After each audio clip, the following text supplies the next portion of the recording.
The jungle was breathing its last sighs of day. Every leaf shivered under the weight of the storm that had just passed, dripping tears of rain into the trembling earth. The sky above was torn between darkness and light, clouds still heavy with thunder, but golden rays struggling to break through, painting the canopy in strokes of molten fire.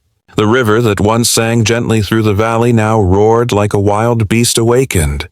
It wasn't water anymore. It was fury, a living thing filled with rage and grief, dragging with it branches, trunks, and memories of the forest that once stood proud. Amidst that raging brown flood, something moved, small, fragile, almost invisible. A baby gorilla, its tiny hands clinging desperately to a slick black stone as the torrent tried to claim it. His fur, soaked and heavy, clung to his trembling frame. His eyes, wide, dark, and terrified, caught flashes of lightning and reflected them like broken mirrors. The storm was no longer outside him. It lived within him. Every wave that struck was a blow to his tiny heart. Every sound of thunder an echo of his own fading hope. When the floods rise and the winds howl, even the smallest soul cries out for mercy. And sometimes, heaven answers through human hands. On the muddy banks, chaos ruled hearts. A mother's scream sliced through the rain. The great Silverback, a mountain of strength and pride, pounded his chest in helpless thunder. It wasn't dominance this time. It was despair. The rhythm of his fists was the rhythm of heartbreak, deep, hollow, endless. Around him, the family gathered, wailing, arms outstretched as if their love alone could bridge the distance between life and loss. The mother gorilla's cries turned from calls to prayers.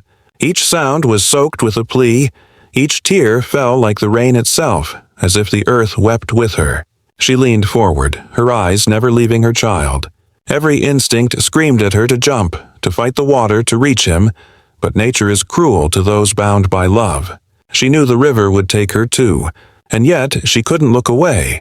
But far down the flooded valley, where the trees bowed under the wind and the air smelled of thunder and moss, another pair of eyes had caught the storm's secret. An adventurer stood there.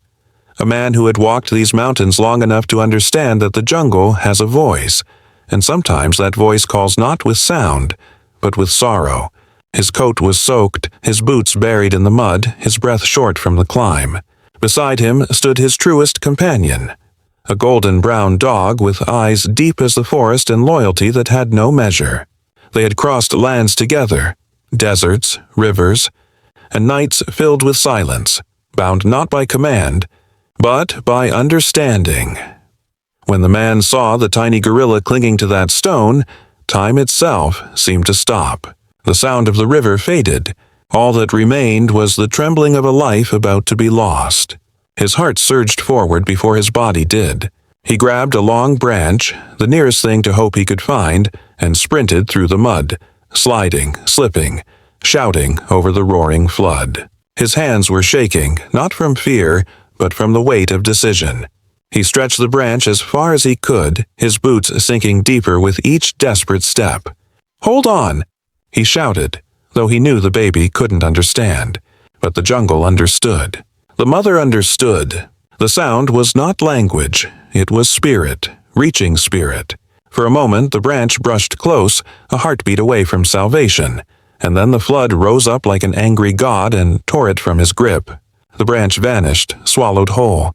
The man fell to his knees in despair, rain beating down on his back like punishment.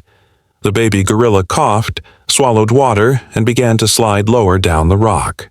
The mother screamed, her sound cutting through the storm like lightning. The man could feel his own heart drowning. He wanted to jump.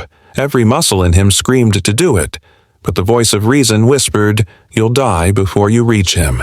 His fists clenched. His breath came heavy. And in that moment of human helplessness, the wild itself decided to move. The dog, that soft-eyed golden soul, stepped forward. His fur glistened under the rain like a halo forged from sunlight and sorrow. He looked at the man, then at the baby gorilla, then at the raging river. No command was spoken. None was needed. In that silence between heartbeats, he understood. His purpose wasn't to obey. It was to act. Before the man could stop him, Before fear could find a word, the dog charged forward, splashing through the mud and launching himself off the bank. Time shattered. For a heartbeat, the world froze, the man's mouth open in a silent cry, the mother's eyes widening, the river roaring as if to warn what it would take. Then a golden blur disappeared beneath the brown surface. The man's blood turned cold. The jungle seemed to stop breathing. "No!" he screamed, his voice lost in the storm. 1 second, 2 seconds, nothing. Then, miracle. The dog broke through the surface, gasping, eyes fierce with determination. He wasn't fighting against the river, he was outsmarting it. Instead of facing the current head-on, he cut diagonally across, using its own power to carry him closer to the baby. Every stroke was a battle. Every breath was a prayer. The man ran along the bank, slipping, falling, shouting. "Come on, come on!"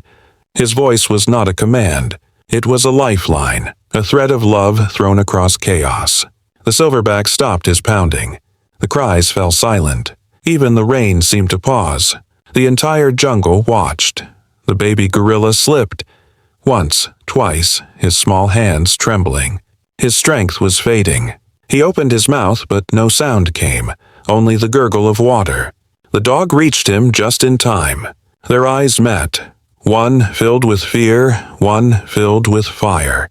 The baby reached out, his wet fingers brushing against fur. He slipped again, and for one awful heartbeat, hope died. Then the dog turned his body sideways, presenting his back like a raft. The baby tried again, and this time his fingers dug in, holding on to the soaked fur with all the strength left in his tiny body. 2 souls, one from the wild, one from humanity's heart, were now one. The spirit of life moves where it wills, sometimes through man, sometimes through beast, but always through love. Now, the river carried not just a dog, but a miracle. The golden figure pushed forward, his body trembling with effort, his breath ragged, his legs kicking through waves that sought to swallow him whole. Behind him, the man screamed encouragement. Ahead of him, the baby clung to hope itself. The jungle seemed to pray. The air was heavy with silence, broken only by the rhythm of survival, and in that moment, nature, once cruel, once merciless, became witness to compassion.